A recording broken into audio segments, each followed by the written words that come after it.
Bismillah, Assalamualaikum warahmatullahi wabarakatuh. Perkenalkan, saya Torik. Kali ini saya akan memberikan ilmu.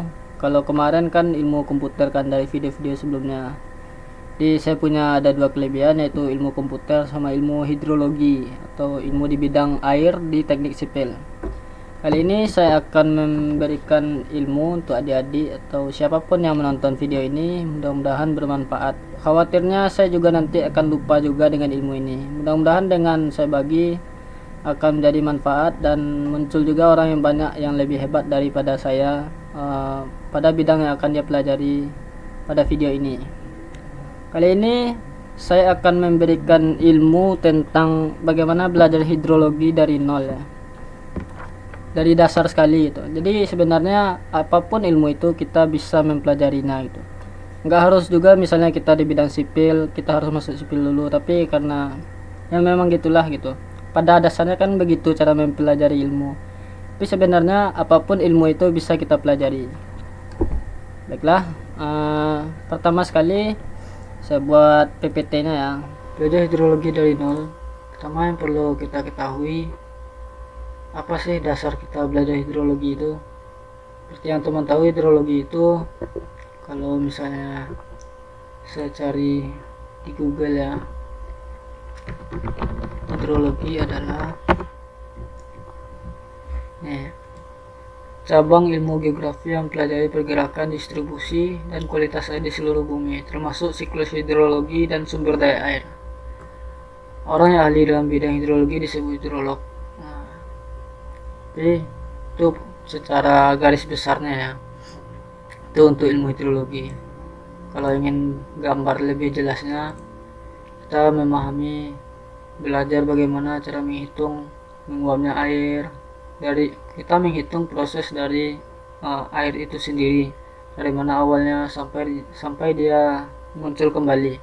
Misalnya dia menguap menjadi awan, lalu menggumpal, lalu sudah menggumpal lalu terjadilah hujan ataupun salju, lalu mengalir ke das, lalu mengalirkan air dari hulu ke hilir dan sebagainya. Itu secara garis besarnya saja.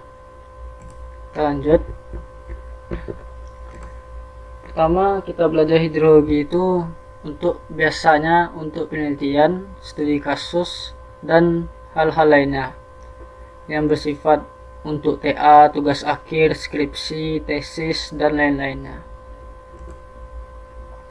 Apa saja contohnya kalau kita mencari itu? Pertama itu ada banjir. Banjir seperti yang teman tahu itu sangat menjadi masalah bagi diri kita, dan bukan cuma kita tapi juga daerah-daerah sekitaran kita. Misalnya saya cari banjir ya.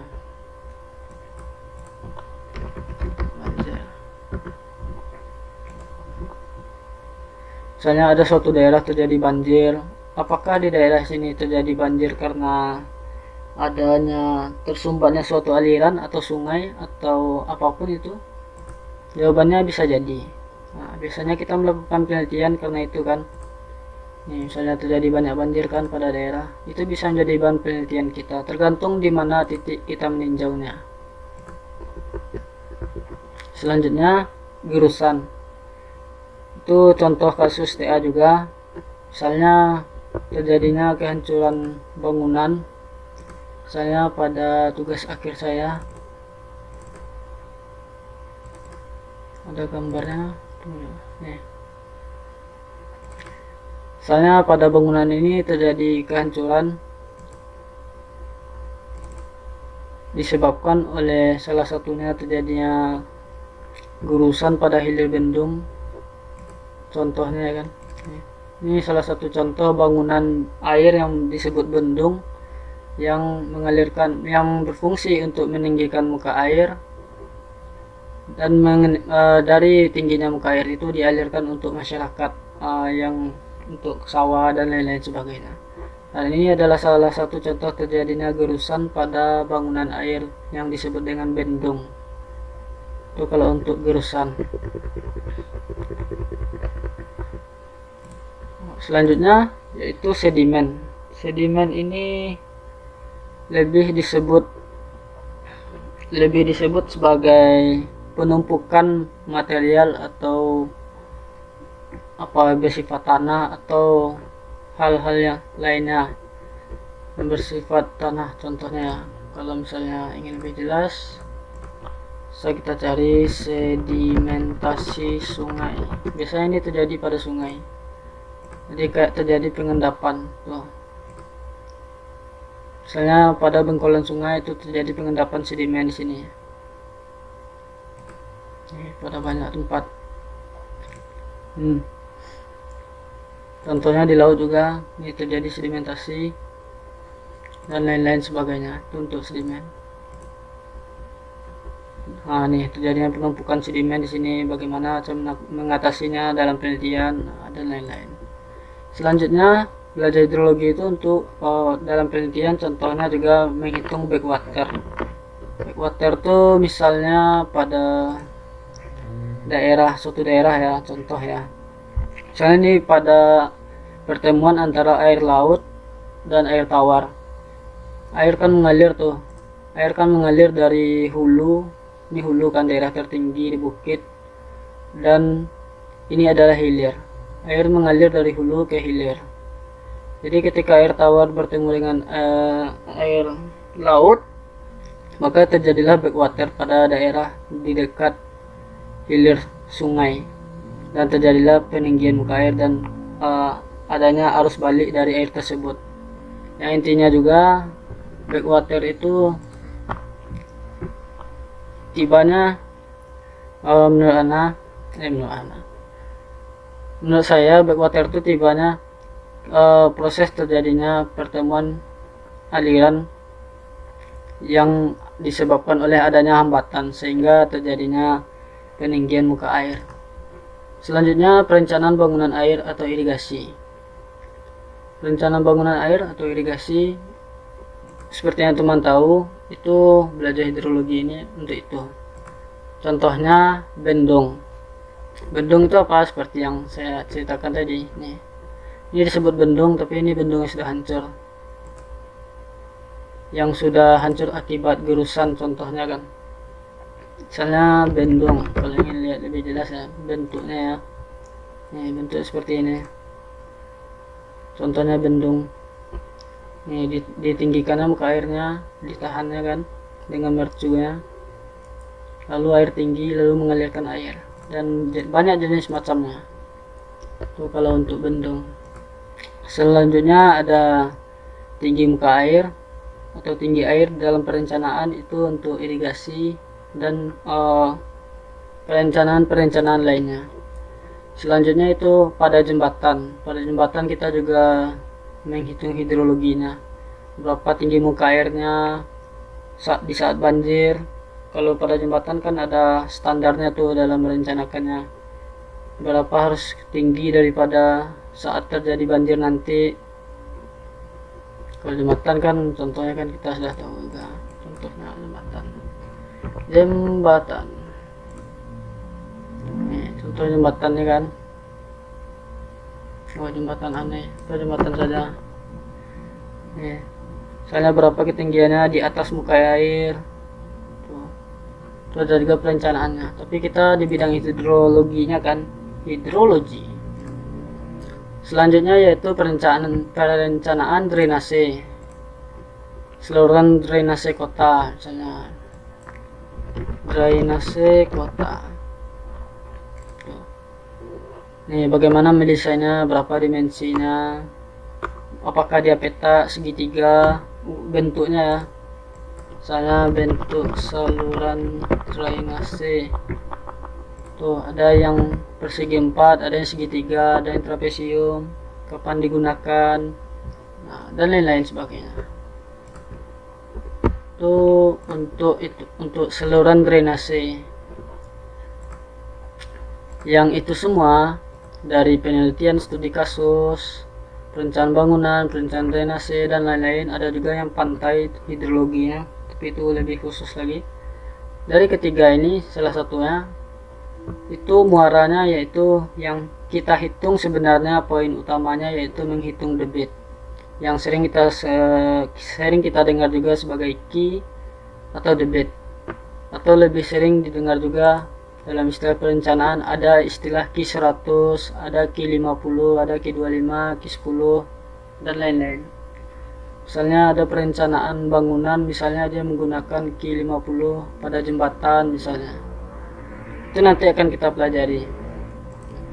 Namun yang tetap pada intinya kita tetap menghitung utamanya, yaitu berawal dari menghitung Ki ini. Oke? Itu aplikasinya. Itu ada banyak yang perlu kita ketahui juga sebelum kita memulai menghitung ini. Kalau di zaman dulu kita lebih ke ibaratnya lebih ke perhitungan manual yang mencari parameternya, data-datanya itu sangat sulit atau memakan waktu juga. Sedangkan karena kita sudah di zaman teknologi yang memudahkan kita untuk mengambil data, mendapatkan data, itu menjadi kemudahan untuk kita dan menghemat waktu kita dalam merencanakan dan lain-lainnya. Aplikasinya apa saja? Yang pertama ArcGIS. ArcGIS ini nanti kita akan memulai melatihnya bagaimana seperti apa. ArcGIS ini aplikasi yang utama juga lah di banyak untuk kita jurusan hidrologi atau yang ingin mempelajarinya. Fungsinya untuk apa aplikasi ArcGIS ini? Yaitu untuk mencari tahu kebutuhan rumus atau parameter-parameter yang kita butuhkan untuk menghitung debit ini dan menghitung yang lainnya. Masih banyak. Oke, kita lanjut ke HECRAS. HECRAS ini aplikasi fungsinya untuk lebih ke hidraulika, lebih dari sifat air itu sendiri, lebih ke bentuk bagaimana aliran itu bergerak, berapa kecepatannya, arah kemana alirannya, apa pengaruhnya. Sudah tuh dia juga ke pemodelan, contohnya ya kalau HECRAS. Misalnya kalau HECRAS saya buka yang ini, misalnya kita merencanakan jembatan, jadi kita harus tahu dulu berapa tingginya, lalu kita modelkan ya, ini contoh saja ya. Juga mencari tahu yang hidraulikanya seperti apa, arah aliran itu tuh, ini coba sekedar contoh saja, mengalirnya air dan lain-lain. Itu untuk HECRAS.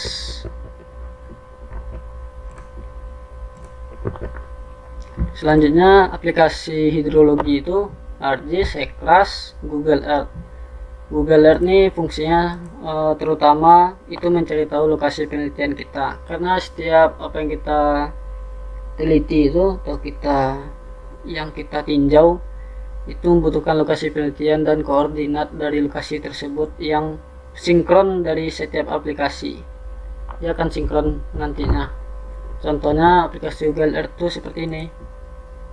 Nih, misalnya kita pada suatu tol, kita harus tahu dulu gimana bentuknya, morfologi daerahnya, catchment areanya seperti apa. Ini contohnya kan. Itu untuk Google Earth, mencari tahu lokasinya, mencari tahu koordinatnya berapa. Misalnya kita ingin tahu koordinat lokasi kita di mana, sini, ini ada muncul ya kan. Oke, kita lanjut. Selanjutnya aplikasi yang dibutuhkan yaitu yang dipelajari yaitu Global Mapper. Dia fungsinya juga sebagai pemodelan dan lain-lain bersama ya. Tapi sebenarnya ini ada bersama juga mencari kebutuhan rumus dan parameter. Contohnya seperti ini kalau Global Mapper. Ini kalau tampak atas kan, kita bisa mencari tahu kebutuhan dari rumus-rumus, nanti panjang sungai berapa ketinggiannya, berapa luas daerahnya, terus tampak 3D nya seperti apa. Ini bisa dimodelkan, bisa diputar juga. Oke, kita lanjut. Aplikasi berikutnya yaitu AutoCAD, itu kayak menggambar. Seperti yang kita tahu, kalau kita di sipil biasanya harus minimal bisa AutoCAD sebagai dasar kita juga. Oke, dan aplikasi lainnya. Selanjutnya langkah yang kedua, eh, hal berikutnya. Karena kita akan menghitung debit, jadi kita akan mulai dari dasarnya. Dari mana kita mau memulai menghitung debit nih? Dari aplikasinya. Pertama itu ArcGIS. ArcGIS itu fungsinya seperti yang tadi, kebutuhan rumus atau parameter yang kita cari. Tapi sebelum kita mulai, kita harus memahami dasar ArcGIS dan tata letak. Maka kita buka aplikasi ArcGIS-nya. Untuk apa kita membuka aplikasi ArcGIS? Nah, di sini ada aplikasi yang perlu kita install nanti ya, sebelum memulai. Nah, di sini fungsinya yaitu kita belajar menghitung pengaruh stasiun curah hujan menggunakan polygon Thyssen dan mengetahui pos curah hujan atau stasiun curah hujan yang akan digunakan. Kita lanjut ya. Jadi kita mulai. Kita memahami dasar ArcGIS dulu, baru nanti menghitung ini. Oke. Kita lanjut ke latihan yang pertama. Karena di sini hal yang perlu kita ketahui sekali dalam memahami hidrologi pada aplikasi. Pertama kita download dulu aplikasi ArcHydroTool. ArcGIS dia bentuknya seperti ini. Seperti gambar bola bumi yang di zoom atau pakai apa nih, kaca pembesar. Dia tipe dari ArcGIS ini ada banyak, ada 10, ArcMap 10, ada ArcMap 10.3, 10.4, 10.5 sampai 10.7 kalau nggak salah ya, kalau yang sekarang. Dan itu beda-beda. Kalau dari saya yang biasa saya pakai itu yang versi 10.2 itu masih bisa dipakai. Dan booknya saya belum menemukan. Biasanya kalau versi lain ada kekurangannya yang sudah saya telusuri. Oke, itu kalau untuk ArcGIS ya. Sebelum kita buka, kita download dulu aplikasi airnya. Pergi ke Google, lalu tulis download ArcHydroTool. Sudah ada, dia berdasarkan versi dari ArcGIS kita. Lalu kita klik nih, loading, lalu kita klik nih. Kalau kita misalnya laptop kita 32 bit, klik kanan kan, nih munculnya sistem type nya 64, berarti kita cari 64. Ini 64. Kalau misalnya X86 atau 32 bit, pilih yang di atas ya. Ini karena saya 64 bit sistem laptop saya, maka saya pakai ini. Saya download. Kita download. Kita klik lagi. Keep. Hati-hati dengan virus ya. Aplikasi ini untuk memudahkan kita nantinya dalam memahami hidrologi dan mempermudah kita mengolah data.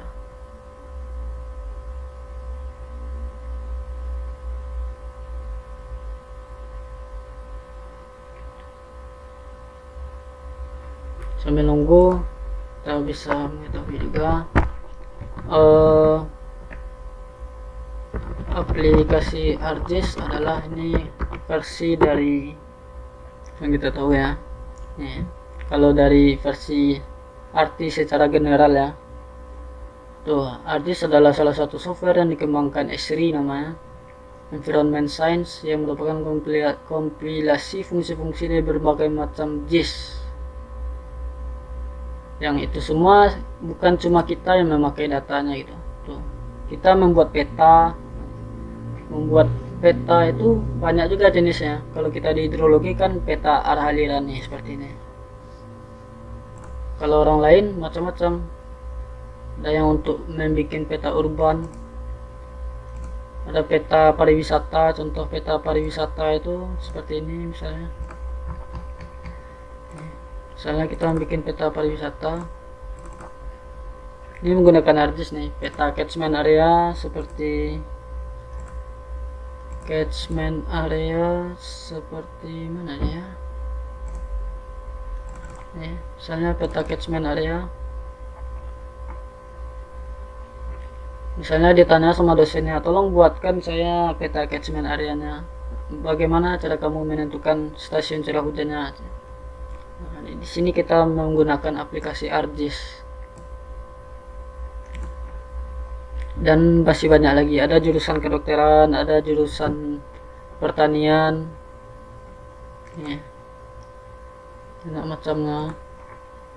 Misalnya peta titik curah hujan, peta petir, peta titik panas, dan masih banyak hal yang lainnya.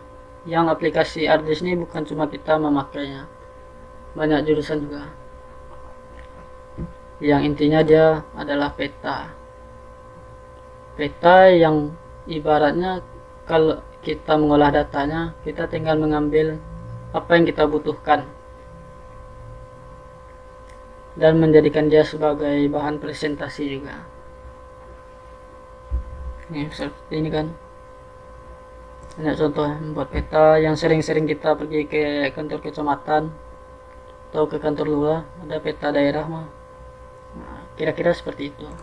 Nih, mencari kemiringan kemiringan bukit dan lain-lain.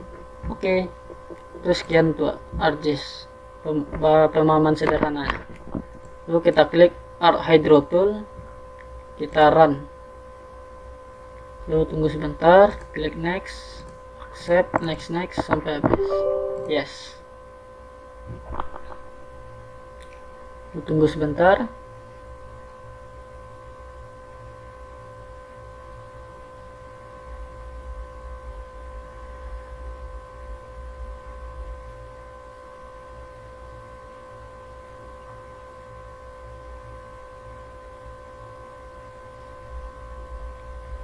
Finish.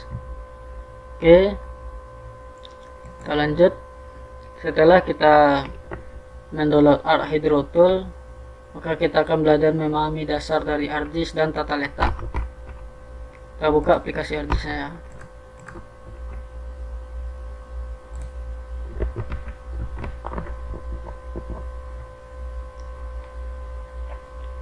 Minimal kalau memakai aplikasi ini RAM-nya 2 GB ya, atau kalau bisa minimal 4 GB lah. Kalaupun 2 GB itu memang agak berat, tapi bisa juga dipakai.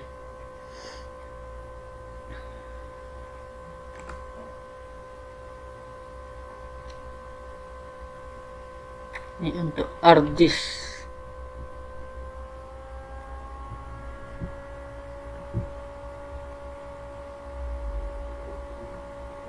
Kita akan lanjut ke tata letak. Bagaimana mengatur? Jadi setelah teman menginstal aplikasi ArcGIS, itu ada pengaturan yang perlu teman atur pada ArcGIS ini. Ibaratnya sekali mengatur saja. Jadi fungsi mengatur ini supaya kedepannya tidak susah mengobrak-abriknya, mengatur ulang atau gimana. Ini mau agak lama dikit. Loading.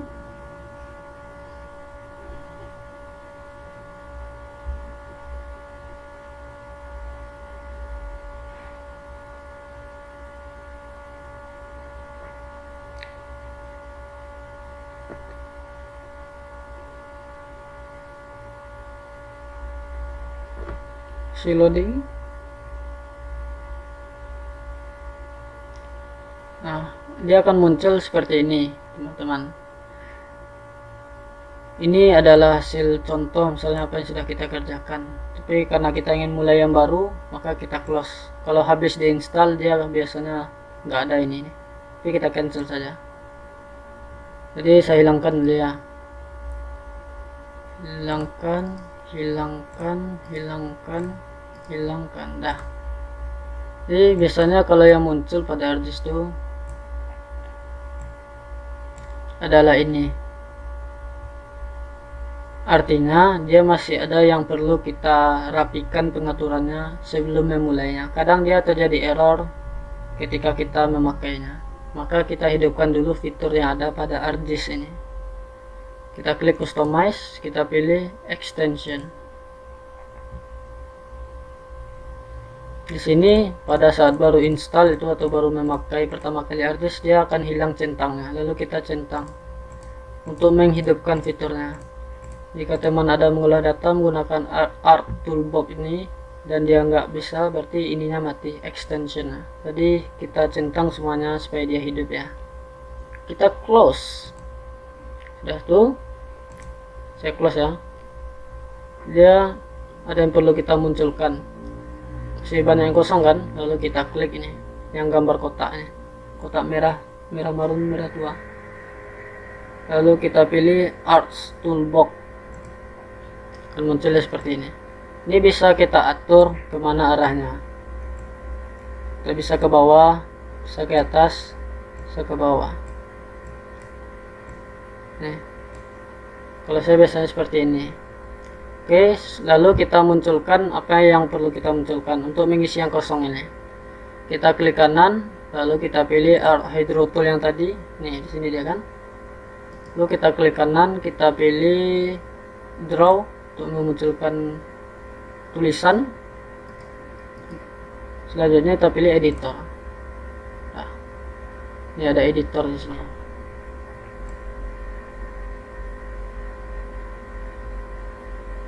Saya kita geser-geser. Kok kayak gini aja? Ya udah. Maaf ya kalau kurang rapi. Tuh. Kira-kira seperti ini ya. Itu untuk tata letaknya yang sederhana. Kalau untuk yang lain bisa juga kita masukkan Hegeras.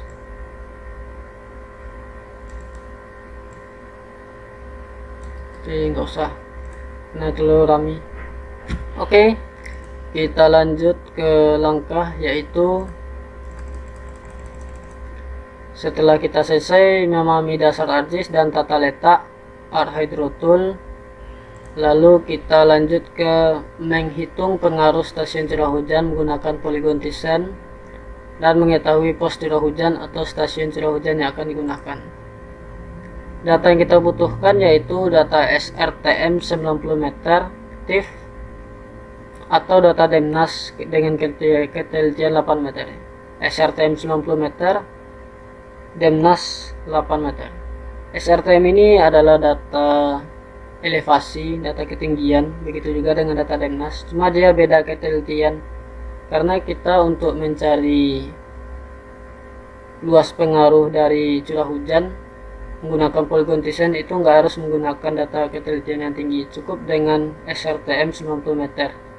Tapi jika ingin lebih teliti nantinya, kalau pembahasannya lebih dalam lagi, itu memakai data Demnas nih. Tapi kita untuk saat ini memakai data SRTM yang 90 meter. Datanya itu akhirannya pada filenya itu berupa TIFF, ukurannya biasanya memang besar. Yang kedua data SAP. Yang ketiga, DAS ini, data DAS itu, DAS adalah daerah aliran sungai. Kita lanjut dulu ke data SRTM. Bagaimana cara mendownload data SRTM sebelum memulai menghitung ini? Pergi ke Google Chrome. Lalu kita tulis download SRTM. Lalu muncul SRTM, kita klik. Lalu, nah di sini ya. Ini adalah aplikasi untuk mendownload peta yang berbentuk TIFF atau istilah lainnya raster. Lalu kita klik SRTM data. Lalu teman-teman pilih ini. Dia jadi pada peta dunia ini itu sudah ada yang namanya daerah-daerah yang sudah ditentukannya. Jadi kita zoom, misalnya kita di daerah mana? Misalnya kita di daerah Indonesia. Maka kita zoom, geser, zoom. Geser, zoom. Nih, misalnya saya di Sumbar. Daerahnya, daerah penelitian kita daerahnya misalnya di Sumbar. Jadi kita download ini. Kalau misalnya di Jawa, di download di Jawa. Tuh. Klik nih, klik kiri ya, lalu search. Lalu muncul tampilan seperti ini. Ini deskripsi, lokasinya, image, nah gambarnya nanti seperti ini, data elevasinya. Lalu klik download SRTM. Sambil menunggu data download, lalu kita cari tahu dulu ya. Sesudah kita download nih, kita belajar sedikit, yaitu belajar tentang zona UTM atau zona dari lokasi kita berada. Misalnya zona UTM, karena ini nanti mempengaruhi apa yang akan kita olah. Saya ini nah ya, kita download kan. Jadi nanti saat kita mengolah data, ingat pertama kali kita harus tahu di mana lokasi penelitian kita atau lokasi perencanaan kita. Misalnya kita berada di Sumbar tadi kan, nih berarti kita di zona 47S. Misalnya kita tinggal di Jawa berarti 49S. Jika kita di Palembang berarti itu 48S gitu. Oke, lanjut karena ini sudah selesai download. Biasakan setelah kita mengcopy, kita ingin mulai, itu susun datanya ya. Kita klik kiri, lalu Ctrl C, lalu buat folder latihan hidrologi, lalu buat folder data SRTM, lalu di Ctrl V. Oke, lalu di klik kanan, lalu extract here, lalu yes to all, karena ini sudah ada datanya, jadi saya import aja datanya. Oke, selanjutnya apa lagi nih, maaf, saya lihat ini lagi ya. Selanjutnya kita mencari data DAS SHP. Sebelum kita mulai DAS itu untuk memahami secara mudahnya, yaitu daerah yang dibatasi oleh punggung-punggung bukit yang mengalirkan air dari hulu ke hilir, tergantung titik yang ditinjau. Nah, jadi di setiap daerah kita itu sudah ditentukan DAS-nya, daerah aliran sungainya. Nah dia,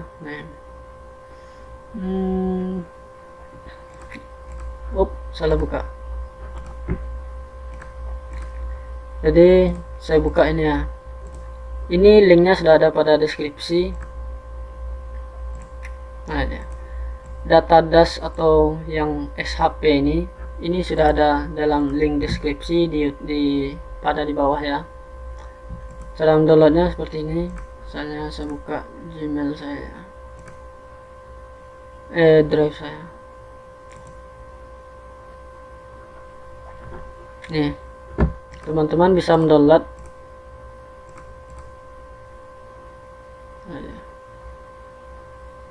Nih,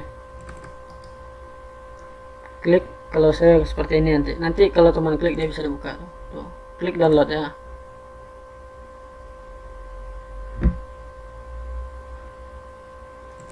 Dia akan mendownload. Lalu klik kanan, show folder, lalu Ctrl C, lalu pergi ke folder kita tadi, latihan hidrologi tadi, lalu buat namanya data DAS, data DAS atau daerah aliran sungai.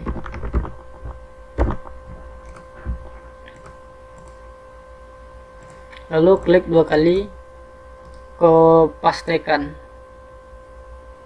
Oke, lalu kita extract here, lalu klik 2 kali, lalu klik SHP ini foldernya, lalu teman cari yang tulisan akhirannya SHP.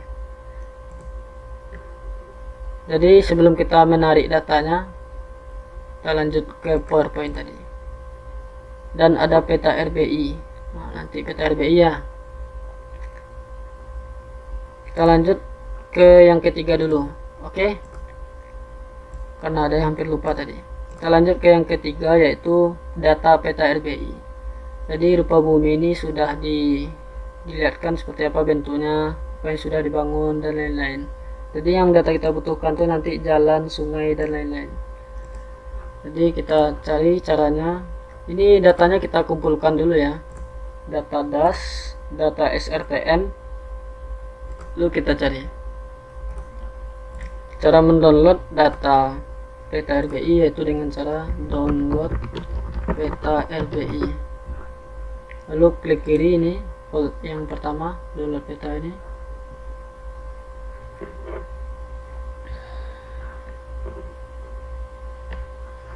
Tunggu sebentar.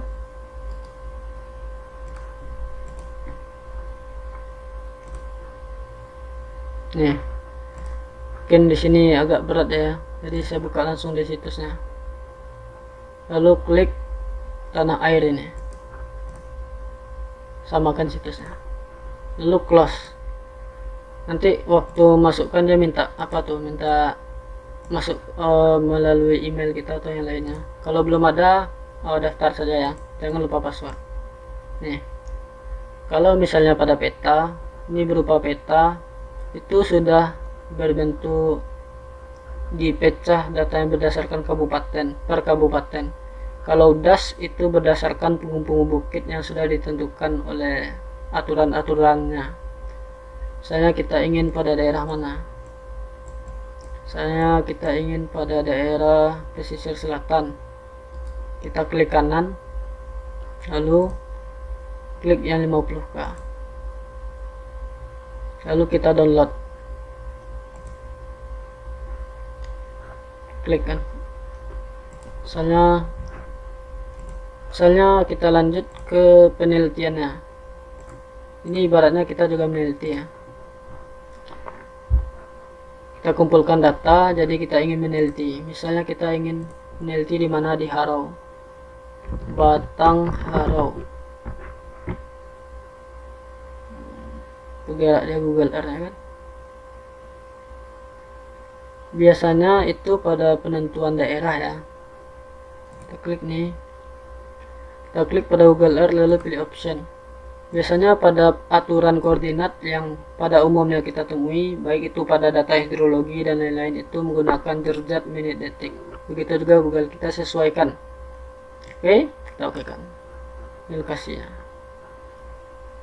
Kalau misalnya kita nggak tahu Harau ini di mana, kita cari saja. Misalnya Harau, Batang Harau, Gunung Padang. Jadi dia berarti masuk pada daerah Padang, berarti masuk ke Provinsi Sumatera Barat, Kecamatan Padang Selatan, Kota Padang. Berarti maaf, saya salah download saya tadi. Jadi kita download yang data Padang ya. Kita zoom, kita klik kanan, lalu kita klik 50k, lalu download. Kasih senyum karena datanya sudah disediakan secara gratis. Mudah-mudahan bisa di-download.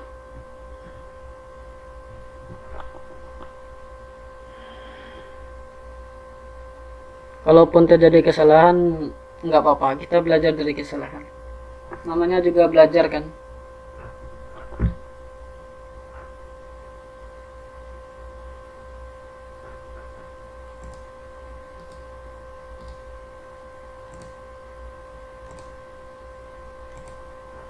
Nah, baru diklik ya, baru mau dia.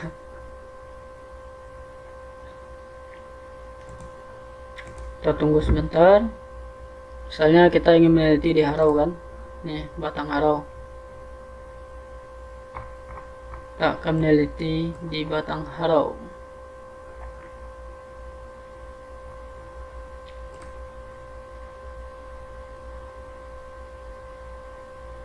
Ingat ya, data yang perlu kita download apa saja.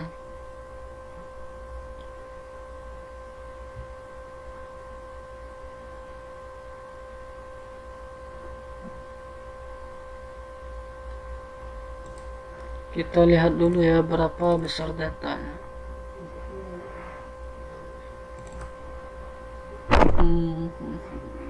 Kota Padang, besar ukurannya ya. Maaf ya, daripada menghabiskan paket dan waktu, ini langka untuk mendownloadnya ya. Jadi saya cancel saja, karena saya sudah ada kiranya. Lo teman copy kan, misalnya kalau sudah selesai di download kan, Ctrl C, lalu buka data folder tadi, lalu buat peta RBI Padang sesuai lokasi penelitian kita. Misalnya di Padang, berarti di Padang. Itu kita copy, karena di Google tadi kita penelitiannya di Padang kan, dia di Batangharo. Jadi kalau nama-nama sungai itu biasanya disebut sebagai Batang, misalnya daerahnya apa, Arau, berarti Batangharo gitu, yang sudah dibatasi oleh bukit-bukit. Nanti bisa lebih jelas lagi setelah kita download datanya ya. Nah, lalu kita ekstrak here.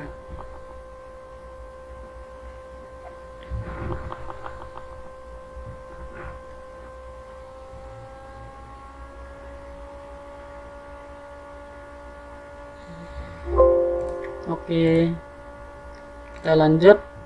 Datanya sudah terkumpul. Oke, kita kasih biru, hijau.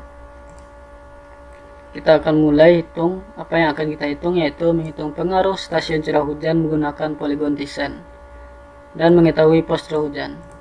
Mengapa menghitung pengaruh stasiun curah hujan menggunakan polygon Thyssen? Karena pada intinya semakin banyak data curah hujan itu akan semakin teliti.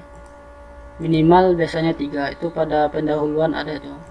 Kalau lebih jelasnya bisa saya metode polygon Thyssen.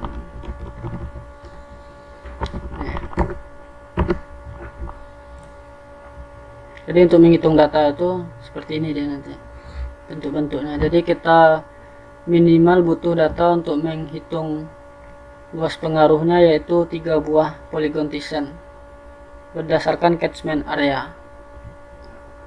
Oke, kita tutup untuk polygon Thyssen ya, dan mengetahui pos curah hujan. Sebelum kita mau mulai ini, kita harus tahu dulu lokasi daerahnya. Artinya kita petakan daerahnya. Jadi kita buka ArcGIS. Sudah ya, data sudah ready ya. Kita mulai pelatihannya. Untuk persiapan sudah. Klik ArcGIS. Lalu dalam memulai ArcGIS itu ada dua cara untuk memasukkan data. Yang pertama dengan klik add data yang gambar ini, lalu klik connect folder, lalu pilih GSPC, lalu di mana lokasinya, misalnya di latihan hidrologi oke kan, lalu akan muncul apa datanya yang kita butuhkan. Misalnya nih, kita ingin masukin data yang mana dulu, misalnya data SRTM, add, bisa di add kan, add, ini no saja. Ini saya kurang tahu, tapi biasanya ini masalah kualitas katanya, varying resolution, terus saya no kan saja. Nih sudah mau ya kan. Itu cara pertama untuk memasukkan data, yaitu dengan mengklik tambah nih. Misalnya saya hilangkan ya, klik kanan remove. Cukup teman buka aja folder ini, lalu klik SRTM, tinggal tarik saja ke ArcGIS nih. Kalau saya biasanya lebih simpel, jadi itu menyesuaikan dengan yang bagi kita mudah saja. Oke, sudah itu datanya sudah kita masukkan, data das kita masukkan lagi. Das itu ingat, das adalah daerah aliran sungai. Oke, kita buka folder latihan hidrologi tadi, buka data das, klik folder das. Ini tergantung daerah kita ya. Kalau saya karena di Sumbar, jadi pakai das Sumbar, Sumatera Barat. Klik nih, tarik, lalu ke ArcMap. Tuh. Misalnya kita sulit scroll kan, capek kan. Kita klik kanan saja ini, lalu pilih zoom to layar. Nih. Di sini tidak ada muncul data apapun, dia hilang kan. Ibaratnya nggak muncul nama-namanya. Jadi caranya untuk memunculkan label feature namanya, untuk memunculkan nama dasnya, kita klik label feature. Nah, akan muncul nama-namanya. Misalnya kita akan meneliti suatu daerah, di mana nama dasnya. Misalnya nanti dasnya menanya, dasnya apa katanya. Das saya Batangharo Pak. Berarti berarti daerahnya Haro. Kita zoom daerah Haro. Langkah selanjutnya itu kita masukkan peta RBI tadi, yaitu data peta RBI. Ini untuk mempermudah menganalisa gambar ya, petanya. Jadi kita masukkan peta RBI tadi, klik folder tadi, mundur peta RBI, kita padang, lalu kita masukkan, cari S sungai, karena kita butuh data sungai kan. Kita pilih yang SHP ini, atau yang lain. Saya biasanya yang lain. Kita tarik nih. Bisa juga dengan cara ini. Tuh, tapi ini terlalu rame kan. Ini adalah anak-anak sungai. Jadi nanti untuk kita memotongnya ya, kita close saja. Oke, lanjut. Karena penelitian kita misalnya di Haro, karena di Google tuh ada muncul kan ya. Jadi kita ingin tahu lokasinya, di mana lokasinya, berarti kita cari tahu berdasarkan DAS. Karena kita sudah tahu DAS yang akan kita gunakan, berarti kita cari di data yang sudah dikasih dosen kita, atau data yang sudah kita kumpulkan, data pos stasiun curah hujan. Caranya teman harus tahu dulu mana dia data curah hujan.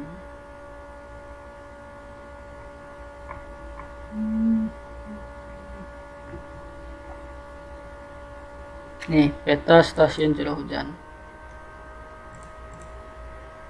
Oh maaf, misalnya aku lihat nih, curah hujan terbaru. Di setiap DAS itu, ini kan DAS nama ini, daerah aliran sungai yang fungsinya untuk mengalirkan air dari hulu ke hilir laut. Jadi kita cari tahu nama DAS yang kita teliti di mana lokasinya. Misalnya di sini kan. Jadi kita cari di antara ini curah hujan nih. Nanti kan kita dapat data dari dosen tuh, atau dari siapapun lah nanti, dari BWS atau apa. Misalnya dia Aquaman. Kalau Aquaman berarti mana tuh? Kalau Aquaman, ini Aquaman ya, saya lupa plus nama panjangnya, kepanjangannya. Oke, kita lanjut. Ada DAS Batanghari, Indragiri, Masang. Jadi karena kita di Aquaman, ini daerahnya disebut dengan Aquaman ya. Anai, Kuranji, lupa lah pokoknya panjangannya, kira-kira itulah. Karena kita di AO ya, berarti kita lihat apa yang dari semua stasiun ini kan ada nih 1, 2, 3 banyak yang dikelola. Misalnya saya pilih Batu Busuk, kita klik datanya.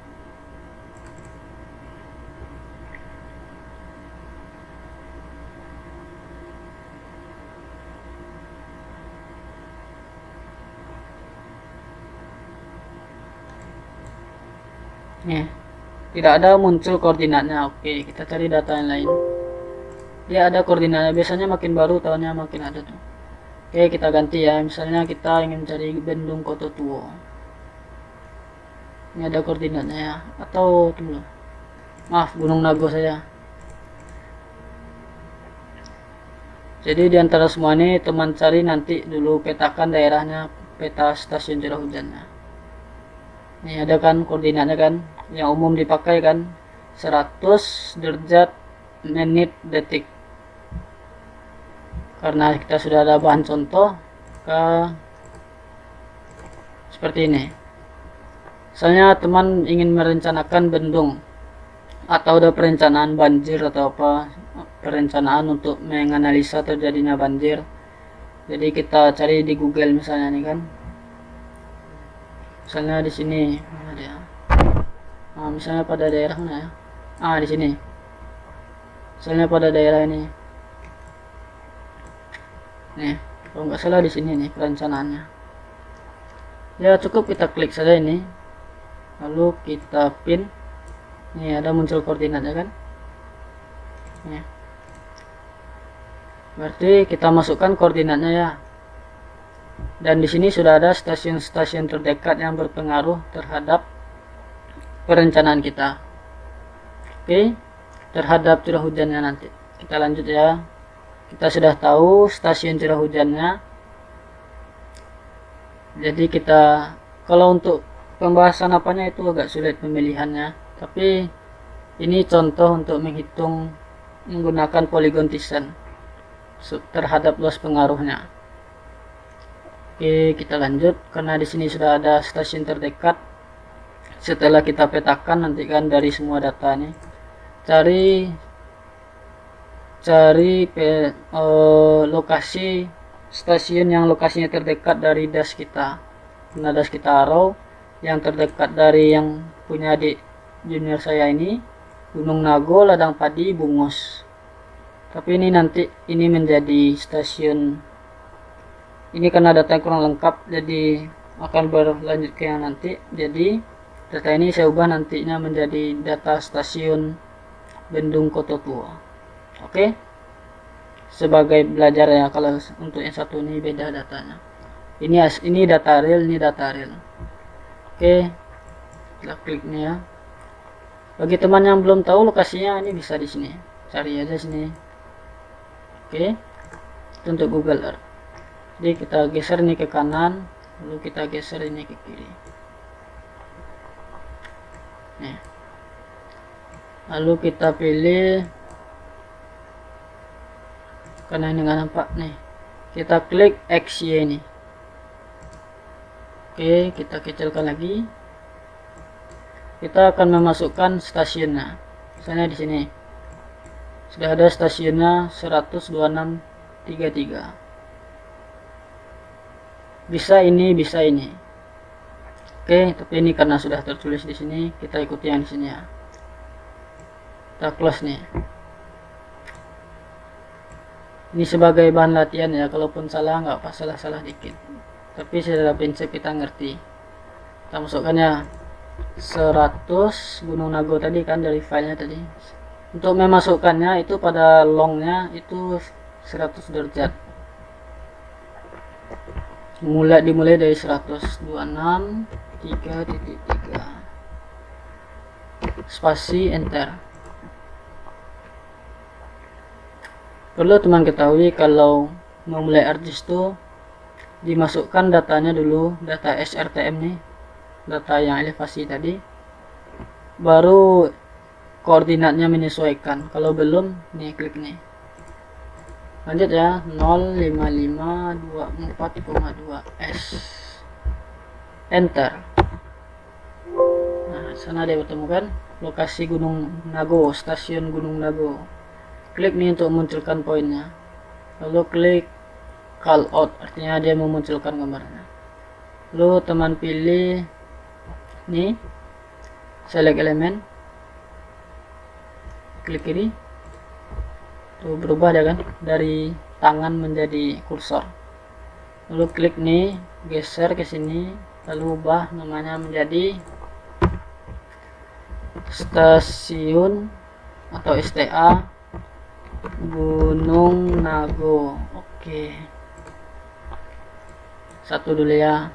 Lanjut yang kedua, stasiun Ladang Padi. Jadi kita buka juga Ladang Padi misalnya, mana dia? Nah, ya kan, berarti Ladang Padi itu berada pada stasiun terdekat atau berada di tengah-tengah dasnya Batangharo. Oke, kita masukkan koordinatnya ya. Ini langsung dia otomatis kan. Oke, kita cukup mengubah saja 31 7,8.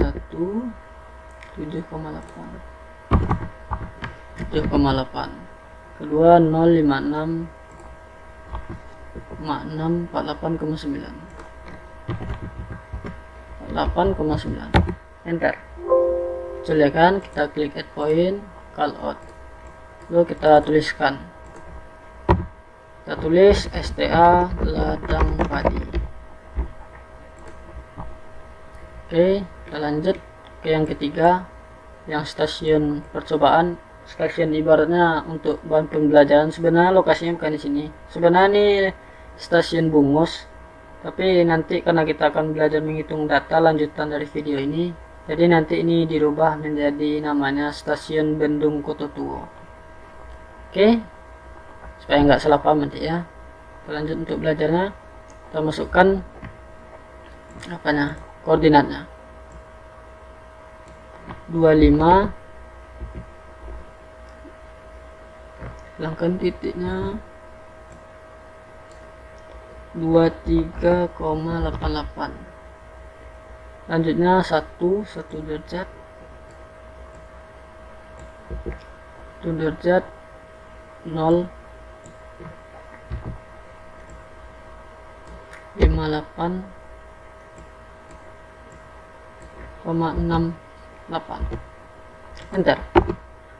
Tuh, dia berada pada daerah Bungus.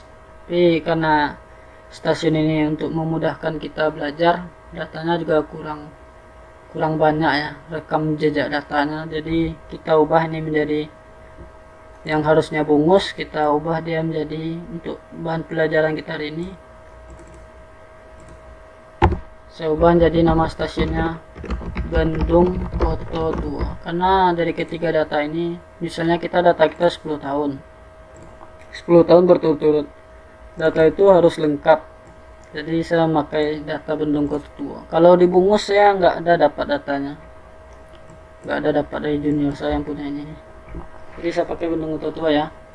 Oke, kenapa harus kita bikin dulu pemetaan seperti ini? Supaya kita tahu stasiun mana yang terdekat.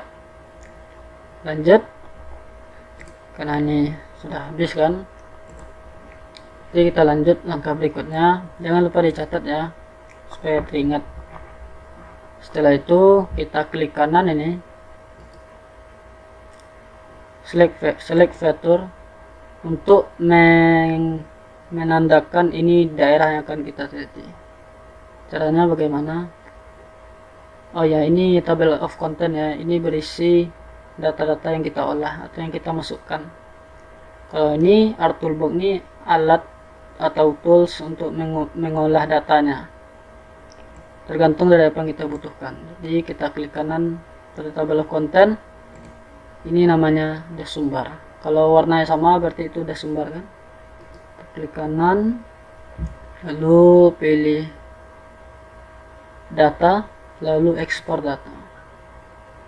Nih, kenapa tidak saya ubah namanya atau saya atur ini? Kadang dia terjadi error, jadi biasanya ini saya biarkan saja.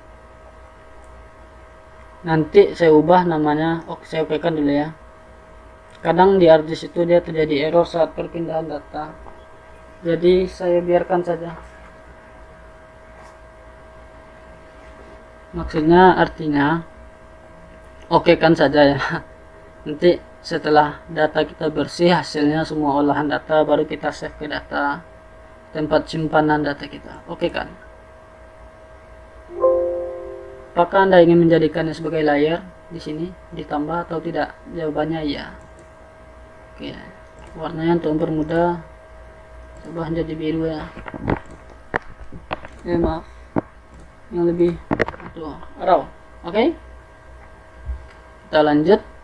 Nah, ini karena export output, untuk mempermudah kita ubah namanya dash arrow atau kasih underscore ya. Oke, ini dash arrow.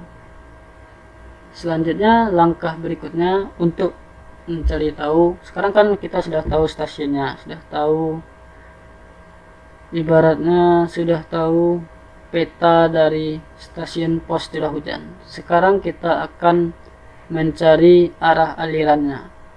Jadi cara menghitung poligon Thyssen-nya ini, yang punya ini nih, kita harus tahu dulu catchment areanya yang terdekat terhadap stasiun curah hujan. Dia ada rumusnya tapi kita enggak yang itunya. Ini untuk mempermudah. Oke. Jadi kita cari dulu catchment area. Catchment area itu daerah tangkapan hujannya terhadap stasiun curah hujan. Kalau di Google Earth untuk memudahkannya, misalnya catchment area ini, misalnya ya. Misalnya kita penelitian kita di daerah sini, berarti catchment areanya sebesar ini. Kalau ingin tampak, tuh di catchment area itu daerah yang dibatasi oleh punggung bukit sesuai titik yang kita tinjau. Kalau misalnya titik kita di STA 3161 STA 3468, berarti catchment areanya sebesar ini. Ini untuk Google Earth, ini beda lagi. Tapi ini untuk pemahaman ya. Oke, kita close Google Earth. Itu untuk catchment area. Jadi kita cari catchment areanya dulu. Caranya bagaimana? Yang pertama yaitu kita pergi ke Earth Toolbox. Oh maaf, bukan Earth Toolbox. Iya. maaf. Oke, kita pilih Spatial Analysis Tool. Kita pilih Extraction, kita pilih Extract by Mass. Lalu kita pilih Input Raster. Apa yang kita input raster? Nah, jadi data SRTM kita tadi itu dia berupa raster. Tipe filenya raster. Nama data elevasinya SRTM. Di zonanya, jenisnya tipenya. Jenis tipe data natif. Lalu kita okekan. Ini jangan diganggu ya. Kadang kalau kita rubah dia terjadi error juga. Jadi kita biarkan saja dulu. Nanti kalau sudah bersih datanya baru kita save ke folder yang sudah oke. Kita okekan. Belum. Kita masukkan mana yang akan data kita potong. Jadi apa yang dipotong? Oke. Bentar. Jadi yang data akan dipotong tuh data yang elevasi sebesar nih, SRTM nya. Apa alasan dipotong? Supaya laptop teman-teman atau komputer teman-teman tidak berat. Jadi kita mengolah data sesuai data yang kita butuhkan dan mempercepat pengolahan data dari aplikasi. Oke, kita bukain tadi lagi extract by mass. Lalu teman pilih raster. Lalu teman pilih data dash arrow karena dia akan dipotong dash batang arrow. Lalu okekan. Biasanya itu akan muncul loading di sini. Nih. Tapi dia tiba-tiba nggak muncul ya. Tapi dia sedang bekerja tuh kalau sudah kita okekan. Oke, kita tunggu. Tuh loading dia kan. Nah, kalau misalnya dia centang berarti dia berhasil. Kalau misalnya checklist silang, jika dia silang berarti gagal. Oke, kita lanjut. Karena dia sudah berhasil, apa tanda sudah berhasilnya nih? Misalnya saya hilangkan SRTM ya. Itu saya hilangkan dash sumber, hilangkan centangnya, hilangkan. Nah, terpotong dia kan. Di datanya kita berdasarkan itu. Kalau ingin kita nampak yang data ekstraktif nih, kita tulis ya dash arrow SRTM. Kita tarik ke atas. Tuh, itu dia berarti. Jadi ibaratnya kalau data yang dash sumber nih dia cuma data kayak mempermudah mencari lokasi daerah dash berupa ya horizontal saja, nggak ada data elevasi. Ini data elevasi namanya. Elevasi itu kayak data ya tahu kita beda tingginya gitu. Misalnya tahu kita mana yang perbukitan. Nah, misalnya kayak gini. Misalnya dia kalau dia putih itu dia lebih rendah misalnya, lebih tinggi. Nah, ini kan ada dikasih ya. Semakin putih ya tinggi nilainya. Kalau makin hitam ya berarti daerah rendah. Oke? Kita lanjut untuk mencari catchment area. Jadi kita tadi sudah di extract by mass. Lalu klik term processing, lalu pilih demanipulation, pilih filsing. Lalu okekan. Oke. Tuh, putih ya kan? Diklik.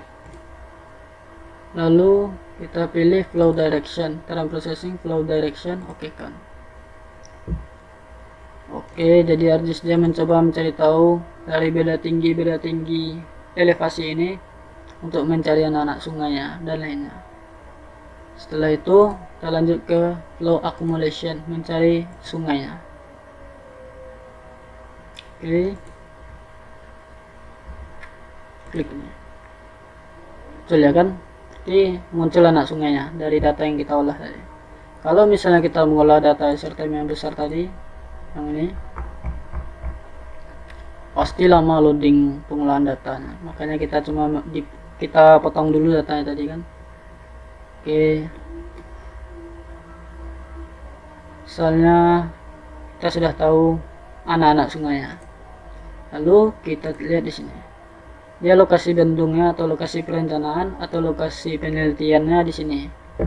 Itu bisa kita lihat di Google. Kita klik batang arrow tadi. Nah, di sini kan. Tapi dia penelitian bukan di sana ya. Misalnya penelitian kita daerah banjir atau daerah perencanaan kita di sini. Ah, di sini selesai di sini. 126.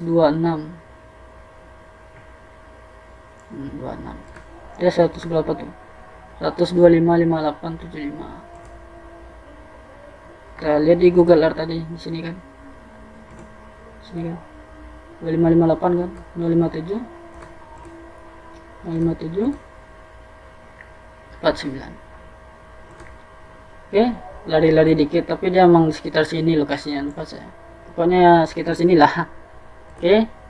Jadi sudah kita tentukan titik lokasi catchment area. Jadi ingat catchment area itu tergantung dari titik yang kita tinjau. Di sini titik penelitian kita, misalnya titik banjirnya, titik banjir terbesarnya.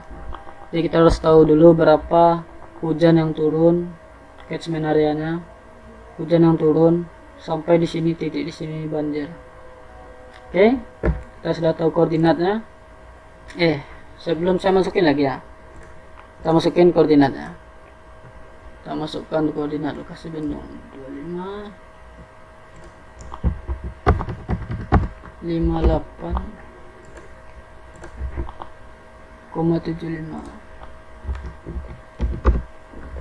Lalu 057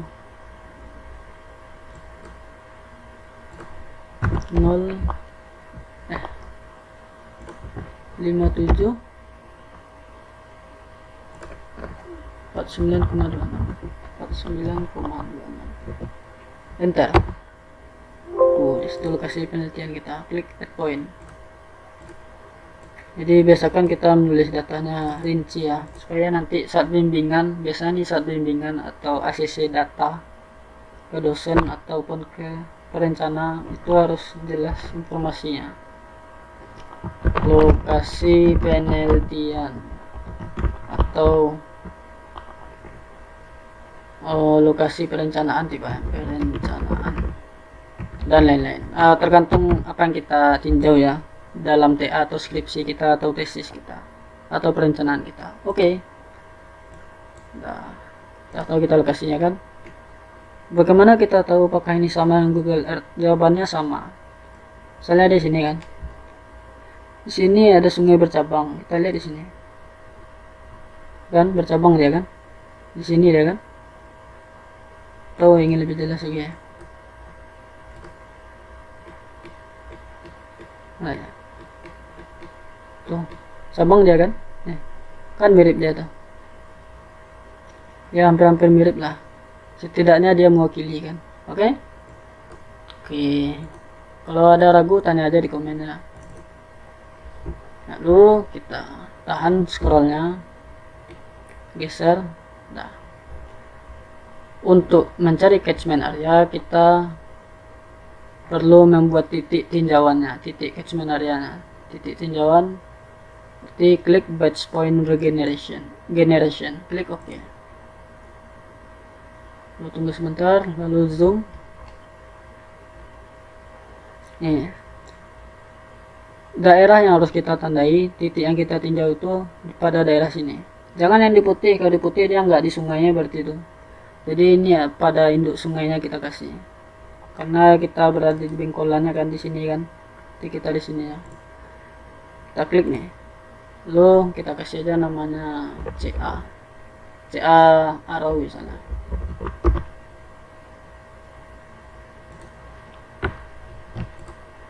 Oke. Udah kan? Setelah itu kita zoom out. Kan sudah ada muncul titik itu, tanda dia sudah ada. Lalu kita klik ini, select elemen ini, kita pilih watershed, lalu pilih sub watershed. Kenapa sub watershed? Karena ini dash. Kalau watershed berarti dash. Ini tuh ya, kalau ada salah kasih tahu saya biar saya perbaiki. Kalau sub watershed itu bagian kecil dari dash.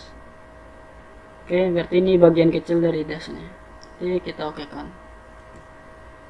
karena ini batch point ya. Oke,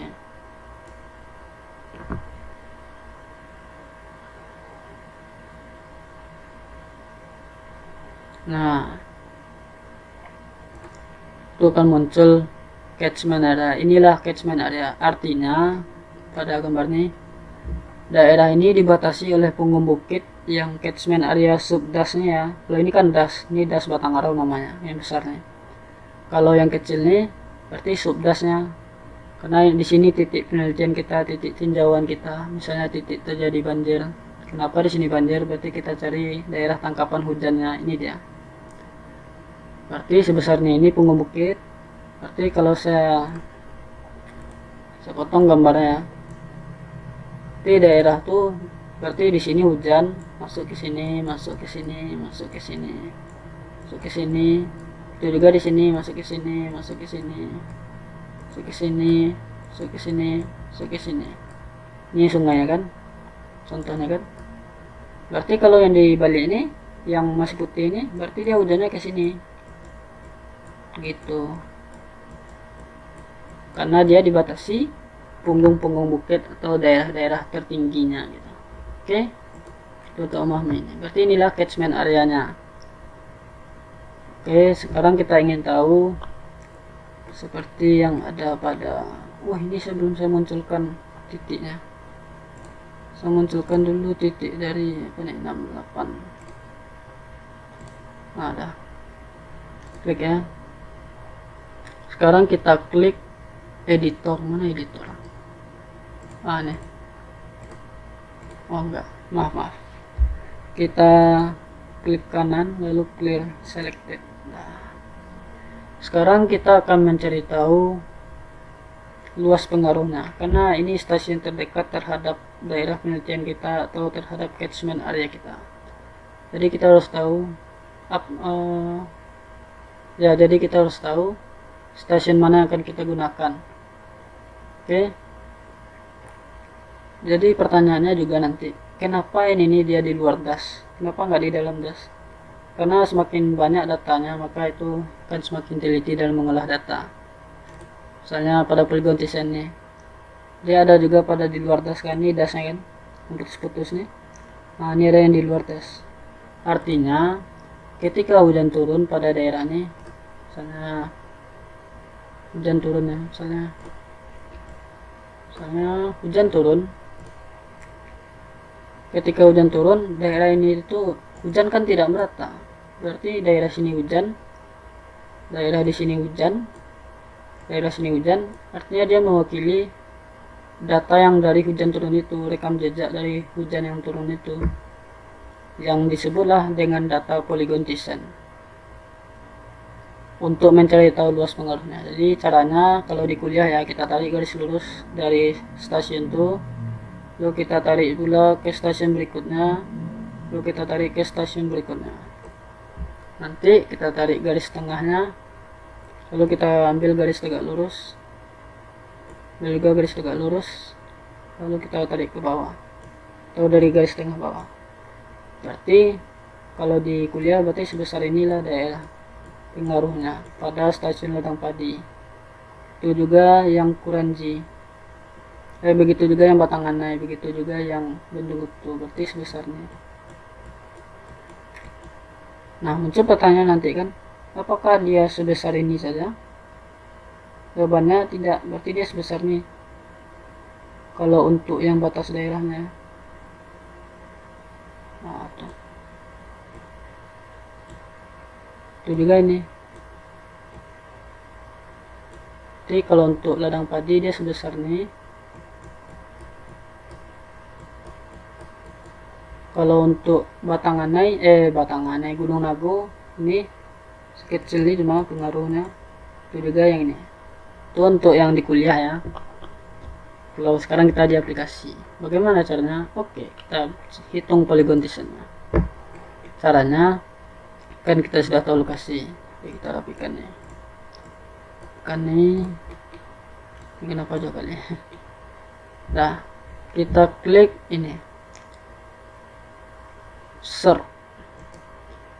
Jadi kalau misalnya kita nggak tahu di sini, bisa kita cari di sini. Misalnya kita cari Thiessen. Oh maaf.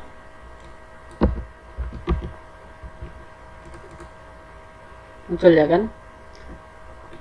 Ini untuk mencarinya. Di sini bisa juga kita cari pada analyze tool, proximity, criticism polygon. Tapi sebelum itu ada sebelumnya, karena ada yang pas ya. Belum kita masuk ini menghitung polygon design, kita harus bikin dulu titik tinjauannya, titik lokasi stasiunnya. Kalau tadi kan batch point kalau untuk catchment area ya, tapi kalau untuk stasiun curah hujan begini caranya. Kita pilih katalog, klik nih ya, tulisan katalog, lalu buka, klik nih, lalu kita remove ya. Ini latihan sebelumnya nih. Kita klik kanan, latihan hidrologi, lalu klik new, lalu pilih save file, lalu tipe filenya sudah point, lalu bikin misalnya Gunung Nago point ya. Spatial reference, kita masukkan koordinatnya, proyeksi datanya ke projected.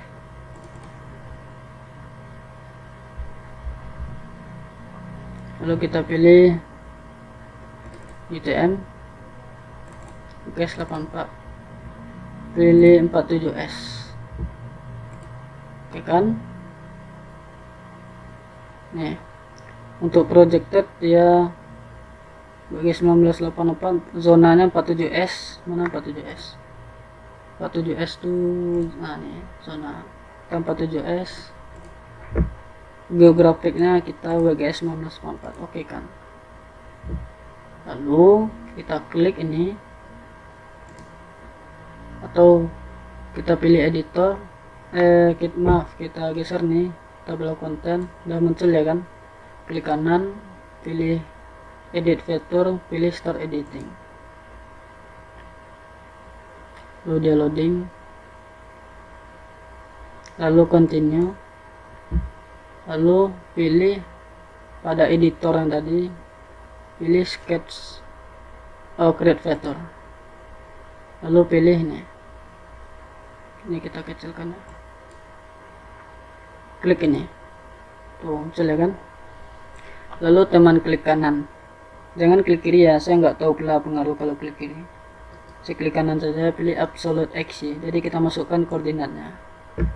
Ini masih dalam bentuk koordinat x ya, jadi kita ubah, klik sudut segitiga, karena biasanya dalam data itu satuan koordinatnya derajat, menit, detik, kita masukkan. Lalu cukup kita copy saja, kita klik ini kan, lalu kita pilih yang balok 3 buahnya, garis 3 buahnya, misalnya mana dia, nah, nampak ya, stasiun curah hujan Gunung Gototuo 26. Kita Ctrl C saja longnya, Ctrl C juga latitude-nya, lalu oke kan. Oh maaf, oke saya ada masalah. Baru mau dia tuh sini ya kan, Gunung Nago point.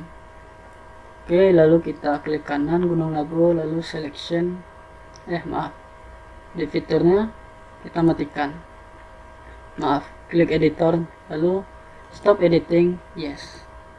Jadi kita Gunung Nago, untuk memastikan datanya apakah memang sudah di sana, kita klik kanan, zoom to layer, tuh di sana ya kan. Lalu kita lanjut ke yang tadi lagi, kita pilih klik kanan latihan hidrologi, kita lanjut bikin titik poin yang lain, pilih new, pilih save file, lalu bikin apa namanya itu, ladang padi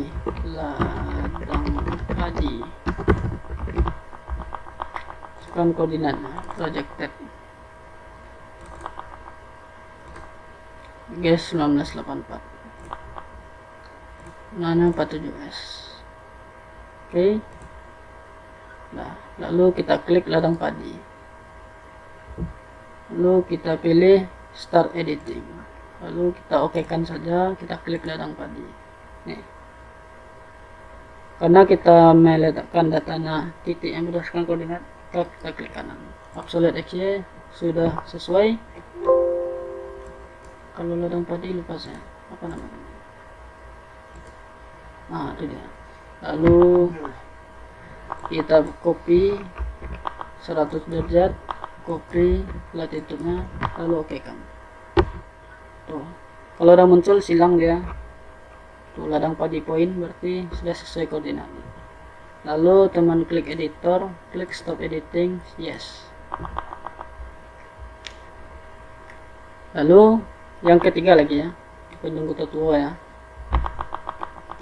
Lanjut ke Gunung Kutotuo, kita klik latihan hidrologi, new save file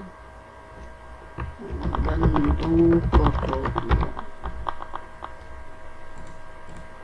Masukkan koordinatnya.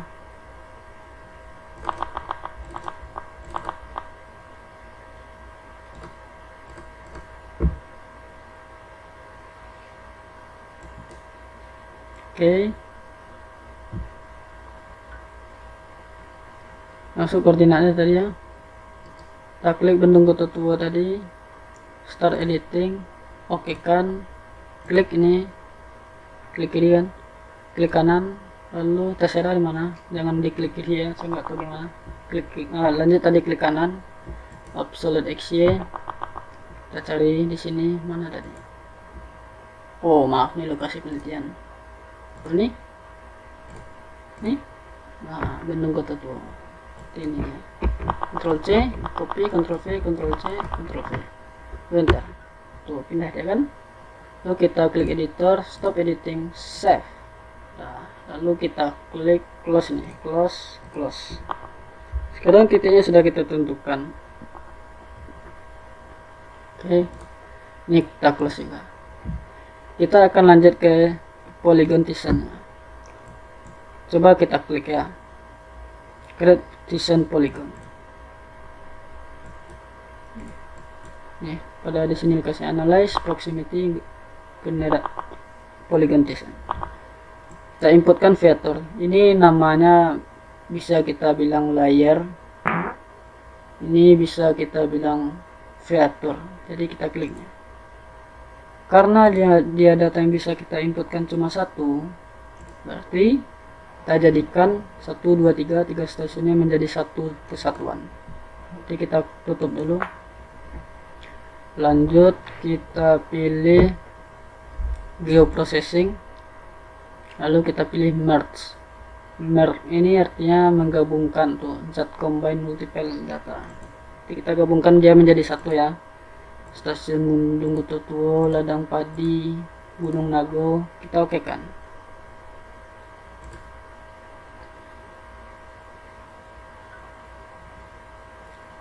Hasil ya kan,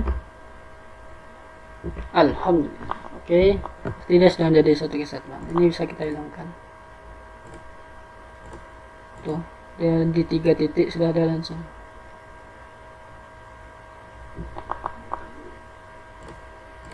Sudah 3 tadi ya.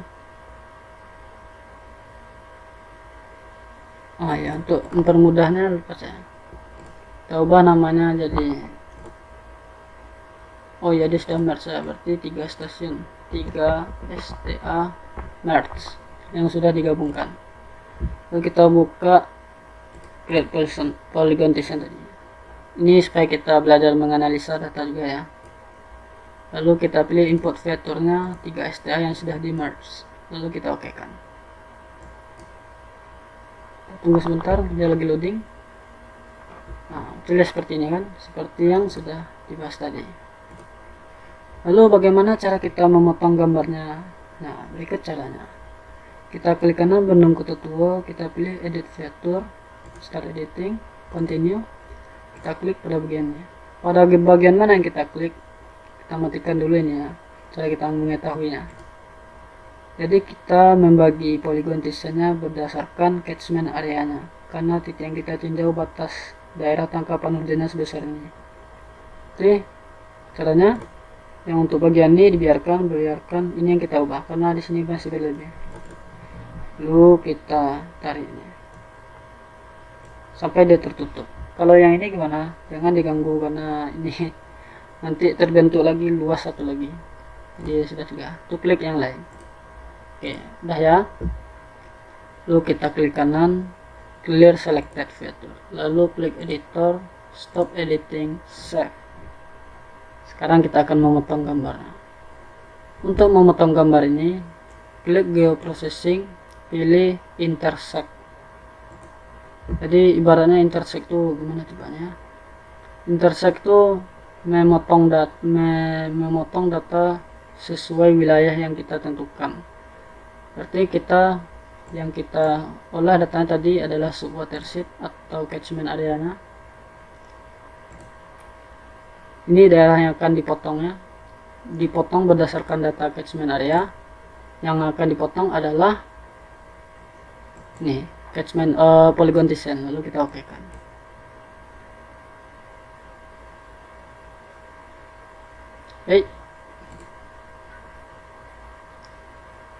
Waduh, salah, maaf, saya ulangi lagi ya. Go processing, intersect, subwatershed. Jadi yang akan dipotong itu adalah data subwatershed, dipotong datanya berdasarkan subwatershed. Lalu klik ini, bukan ini, tapi polygon design, lupa saya. Ini Bandung Kota Tua Merge, karena dia sudah di merge ke design kan. Lalu oke kan. Oke, jadi ini dihilangkan, maaf dan tadi salah. Ini kita delete. Apa belajar dari kesalahan. Oke. Sekarang sudah sesuai yang seperti dibahas tadi. Jadi dia sudah dipotong berdasarkan catchment area. Apakah seperti ini rapi? Kalau dilihatkan ke Bapak, biasanya kalau kita bimbingan ini tidak dimunculkan supaya terlihat rapi. Jadi kita hilangkan yang layer yang tidak perlu. Nah, inilah jadinya. Kalau ingin merubahnya, klik nih gambarnya, klik kiri, pilih yang perlu. Kalau saya coba reservoir ya, tangkapan hujan. Oke. Oh, nggak nampak ya. Oh maaf, yang subwatershed intersect maksudnya. Ini yang tadi nih. Saya ubah ya, klik kiri, di reservoir. Ini untuk mengasih garis batasnya. Oke kan. Nah, jadi kalau misalnya kita bimbingan gimana caranya? Kalau misalnya kita bimbingan, berarti kita bilang ke bapaknya, tunggu saya minum nih.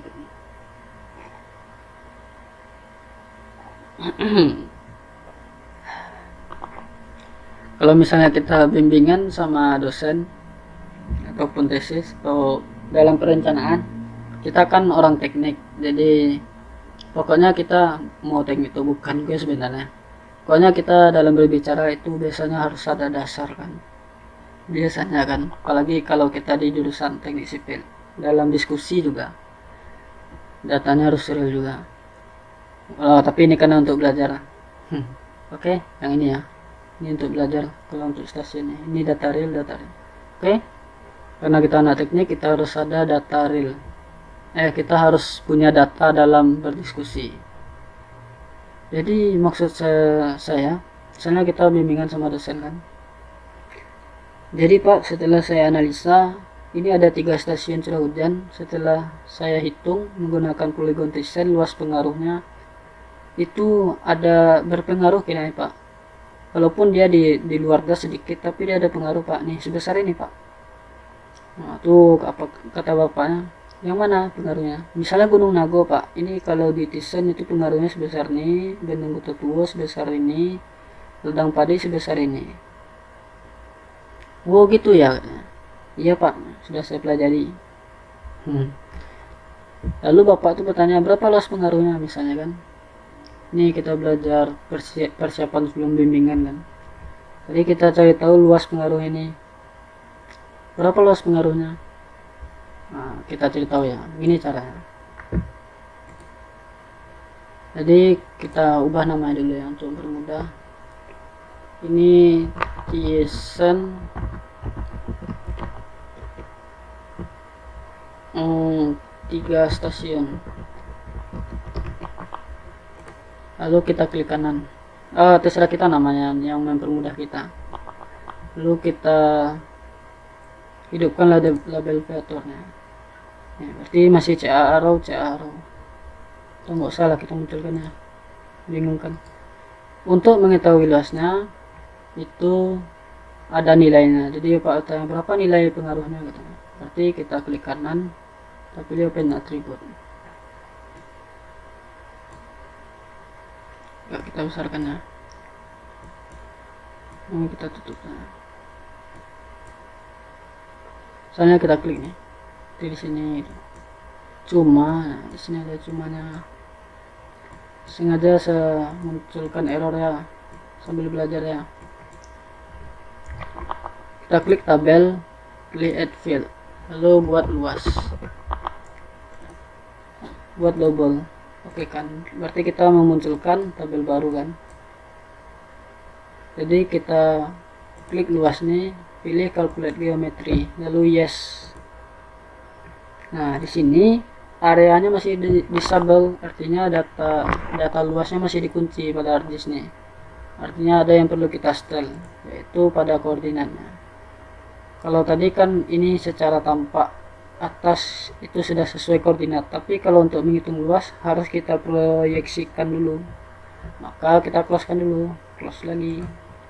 Jadi kalau misalnya nanti ada data teman yang dikasihnya itu nggak keluar luasnya, berarti proyeksinya belum. Maka kita proyeksi, kita klik kanan nih, kita clear ya. Lalu kita pergi ke data management tool, kita pilih projection, lalu pilih vektor. Karena masih terkunci kan, berarti kita proyeksikan dulu, klik project. Lalu kita pilih database-nya, mana yang akan kita hitung. Di Thyssen 3 stasiun. Mana dia? Thyssen 3 stasiun nih. Lalu output koordinat sistemnya projected. Lalu pilih UTM, pilih sebagai 1984, lalu pilih nih, pilih 47S. Oke kan, tuh loading ya kan, tanda loading dia berjalan, kadang dia muncul kadang enggak, tapi biasanya kita mengutus sabar. Di kemana hilangnya nih? Bukan hilang ya sebenarnya, tapi dia muncul layar baru nih. Ini masih layar lama tapi dia nggak muncul data luasnya kan. Jadi ini kita munculin lagi, ubah aja lagi laser point, kita munculin lagi. Nah oke. Lalu kita klik kanan nih, ini yang tadi kan, kita copy aja. Ini yang fixnya, fix luas. Oke, kita klik kanan, lalu kita pilih open attribute untuk mencari luasnya.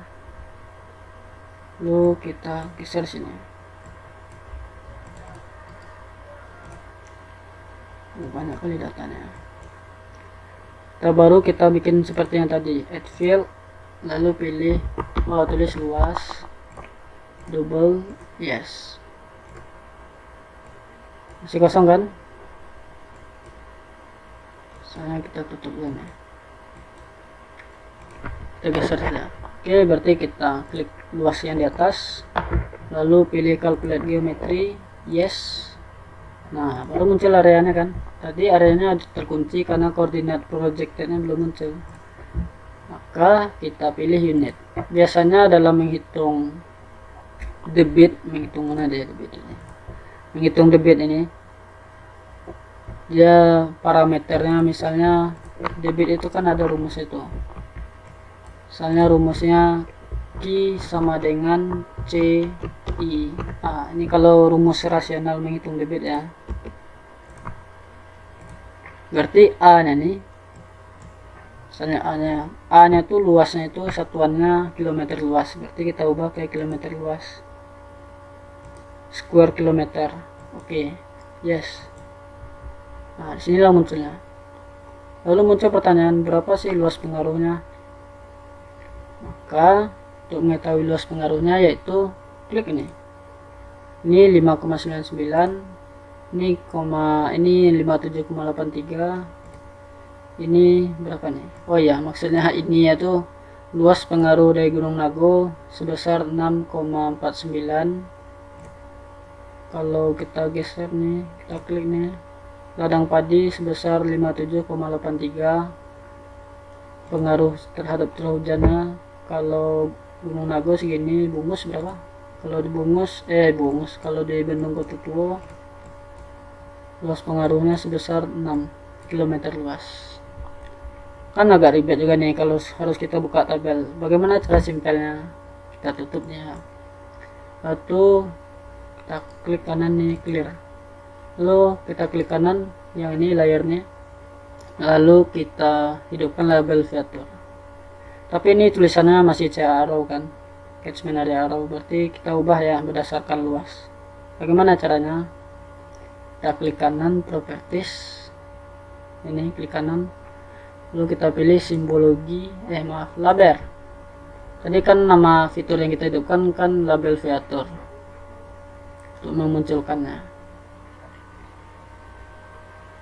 Lalu tunggu sebentar, sabar kan. Nah, di sini yang muncul ini adalah, kalau kita klik kanan yang tadi itu kan namanya kan. Jadi kita ubah ke luas karena sudah kita bikin tabel luas tadi, kolomnya. Kita pilih luas. Lalu kita okekan nih dimensinya ya. Okekan. Tuh, udah muncul nilainya. Jadi kalau misalnya luas ladang padi udah ada muncul di sini, sekian. Jadi baru kita bisa lanjut ke bimbingan ke Bapak kan. Misalnya kita ingin bimbingan sama Bapak, misalnya kita bimbingan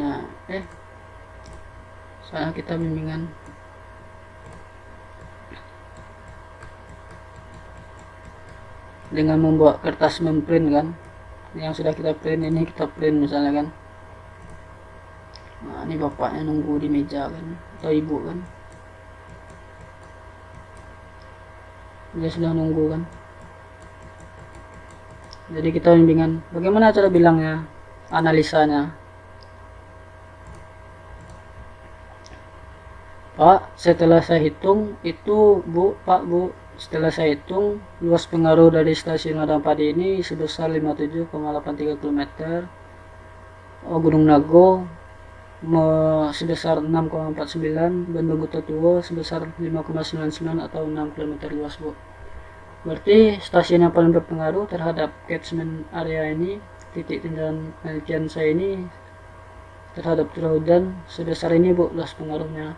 Baru nanti dikalikan dengan metode Thyssen atau metode menghitung curah hujan nanti Bu, yang pakai Excel Bu. Oh gitu ya kata dosennya nanti kan. Iya Bu. Nah, kira-kira itulah cara membuat polygon Thyssen. Berarti kesimpulannya, ketiga stasiun ini, yang ini nih, ketiga stasiun ini menghitung pengaruhnya. Oke.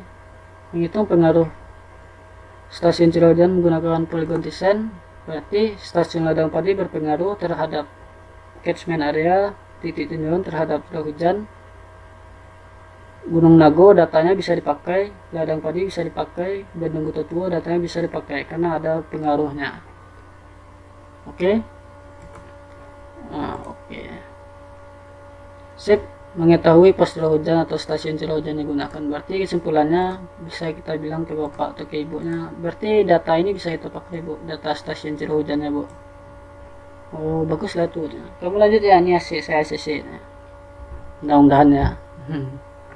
Oke, setelah itu bagaimana cara kita menjadikan dia peta jadi di banyak ya, kayak gini ya, peta sederhana nih di banyak, walaupun ini perlu diedit juga, itu bisa nanti. Tapi kalau untuk itu untuk video berikutnya ya, cara membuat layout peta. Ini layout peta namanya ini. Tapi kalau kita ingin sederhana aja dulu, kalau misalnya terkejar kepepet, bisa kita pilih file, lalu kita pilih export map, lalu kita pilih di mana lokasinya kan, latihan hidrologi tadi. Lalu kita buat das batang arrow descent menggunakan metode descent. Save. Coba kita buka datanya dan hidrologi tadi. Ini dia. Kalau untuk yang cepatnya aja ya, tapi kalau sebenarnya kalau ingin rapi, kita contohnya seperti ini, bisa kita bikinkan layoutnya nanti pada video berikutnya ya. Nah jadi kita print kan tinggal print aja nanti. Jadi nama printernya lah, kasihkan bapak tuh bimbingan sama bapak tuh ibu lagi. Tapi biasakan kalau kita bagusnya rapi ya kan, ada layoutnya seperti ini ya, tergantung kitanya lagi, sama tergantung dosennya. Oke, itulah sekian cara mengetahui stasiun curah hujan yang berpengaruh terhadap daerah yang kita tinjau, dan apakah data yang bisa dipakai. Jawabannya iya, karena dia berpengaruh dan memiliki nilai pengaruhnya. Kalau misal daerahnya di sini hujan, daerah di sini hujan, kan ada gumpalan awan tuh misalnya kan, gumpalan awan mengarah ke sini, atau ada yang mengarah ke sini ya, ada yang mengarah ke sini. Hujan yang direkam oleh alat stasiun curah hujan tuh seperti ini. Alat stasiun. Nih. Contohnya kan, pos curah hujan Bendung Kota Tua. Ini alat penakar curah hujannya. Ini ada koordinatnya. Contohnya aja ya. Berarti ketika hujan yang direkam oleh ini selama misalnya 10 tahun, data ini mewakili daerah yang berpengaruh ini. Begitu juga ladang padi, apalagi ladang padi, dia memiliki pengaruh lebih 80% atau 90 mungkin ya, kira-kira seperti itu. Oke, sebagai penutup, kita harus tahu juga nantinya berapa persen luas pengaruhnya. Ini menjadikan dia ke persen ya. Jadi kita buka hidrologi kita. Ini untuk video berikutnya ya. Ini sebagai penutupnya. Nih, pada curah hujan maksimum,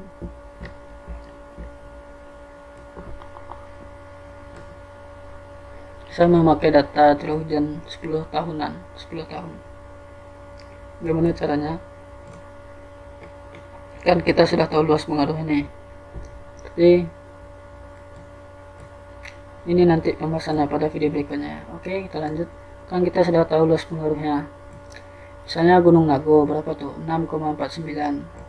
Saya bulatkan menjadi 6,5. Misalnya lanjut ke ladang padi. Ladang padi berapa? 57,83 atau 84. Saya bulatkan. Biasakan kalau data ini bisa 6,5 atau 3 angka terakhir, biasakan konsisten. Kalau misalnya segini nilainya 000 tidak. Nah, atau ingin rapi bisa juga. Ini aja lah ya biar. Kalau untuk luas ya. Kalau untuk data yang lain biasanya nih, kalau ini kan 4 angka. Atau ingin rapi sama dia tuh 3 angka belakang koma. Kalau ini biarlah seperti ini. Nah, Oke, kalau misalnya ladang padi berapa tadi? 57. Kita inputkan ladang padi, luas pengaruhnya sekian persen.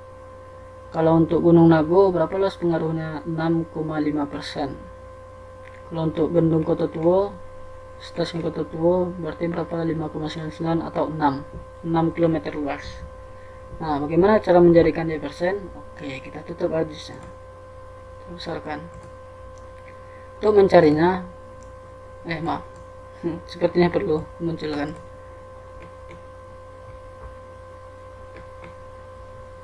Nih, begini caranya ya.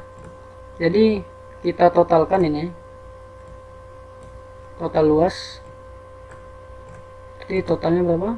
Nih, kan sama dengan F6 tambah G6 tambah H6. Ditotalkan, lalu diantarkan. Nah, dapatlah tuh. Berarti kita berasumsi ini 100%. Lalu bagaimana cara mencari persentasenya? Ini kan 70% ya. Ibaratnya nilai 70 km luas itu sudah dianggap 100%. Dianggap 100%.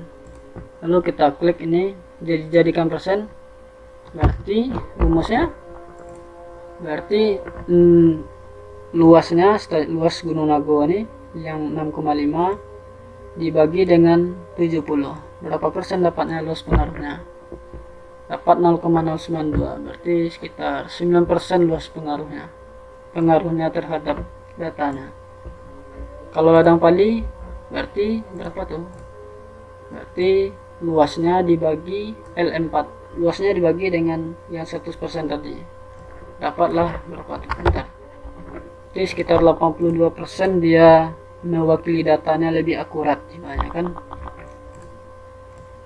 Ini berapa?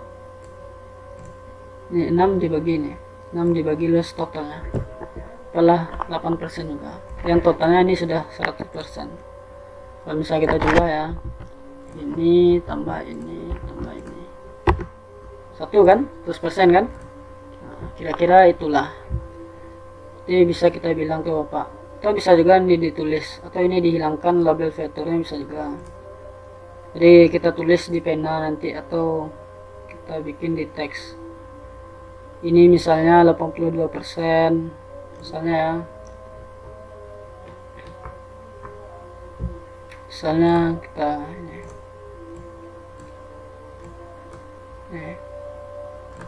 Misalnya berapa? 82%. Berarti kalau kita tulis nanti saat bimbingan, klik di sini, ditulis ini 82%.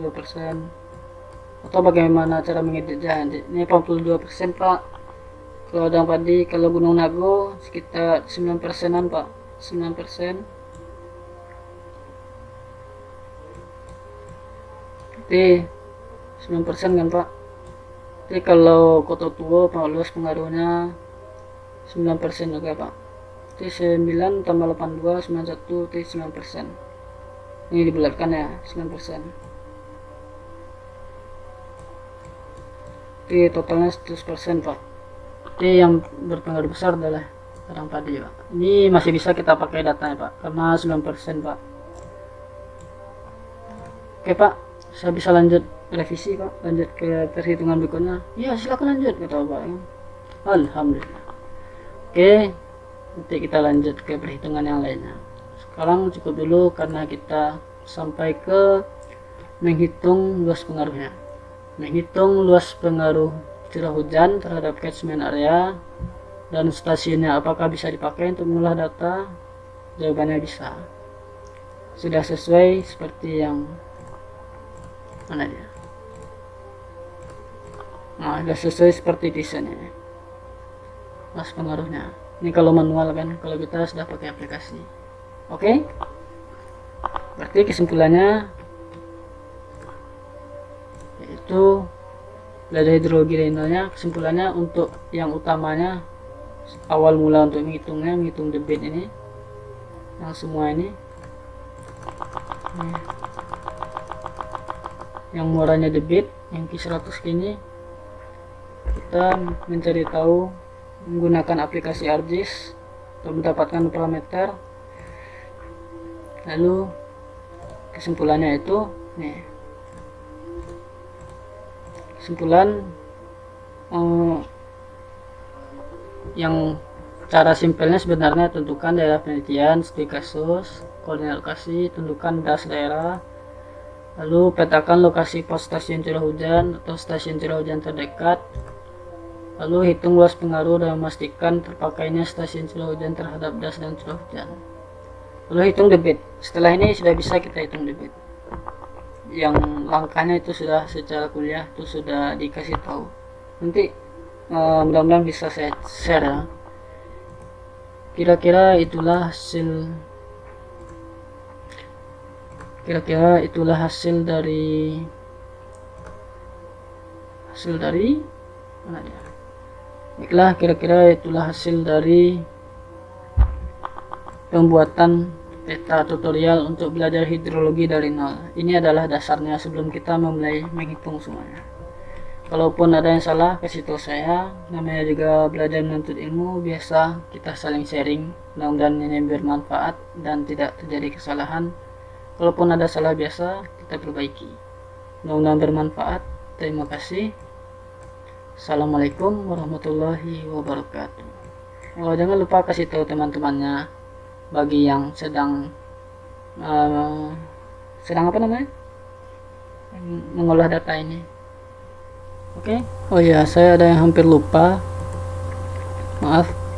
Tadi kata saya kalau data yang sudah kita olah tuh jangan lupa di save ya. Save. Rapikan datanya ke folder yang sudah kita tentukan tadi. Klik latihan hidrologi. Bikin foldernya. Save. Misalnya Thyssen apa nama itu?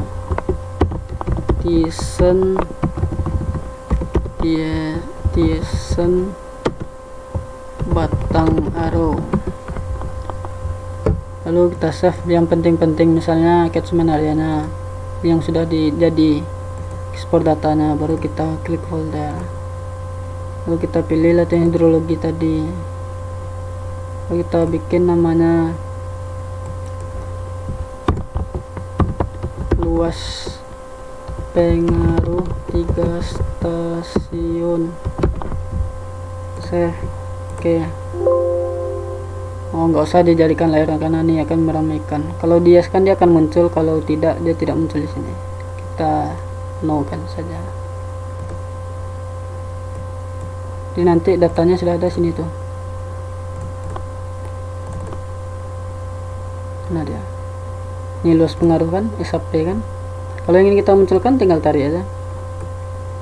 Nah tuh, udah deh kan. Kita hilangkan saja. Mana yang lebih penting lagi? Ya, yang merge tadi data stasiun curah hujan. Khawatirnya kalau terjadi kendala kan, jadi kita save datanya. Hidrologi apa namanya? Mana kita ubah? Poin 3 stasiun. Save. Oke. Yes boleh. Nih kalau misalnya yes muncul ya kan, tapi kita nggak usah munculnya, tergantung kita sebenarnya. Oke, tadi saya yang penting anak sungai ini penting nih. Kita edit data ekspor, ini tipe filenya aktif, di latihan hidrologi kita save saja aktif. Anak sungai atau apa namanya terserah, save ya. Apakah ingin jadikan data di layar? Tidak usah, itu sudah muncul ya. Oh iya, sungai tadi belum jadi lagi ya, ini karena terlalu rami dah. Nih kan terlalu ribet lihat bentuknya. Gimana cara kita motongnya? Nih, ini cara memotongnya ya. Intersect seperti yang tadi kan. Apa yang akan memotong data sungai ini, yaitu data fix luas nih. Lalu yang akan fix luas tuh yang ini ya. Lalu yang akan dipotong datanya mana? Yang sungai tadi kan, sungai tadi belum jadi, saya potong lagi untuk mempermudah kita. Lalu oke kan.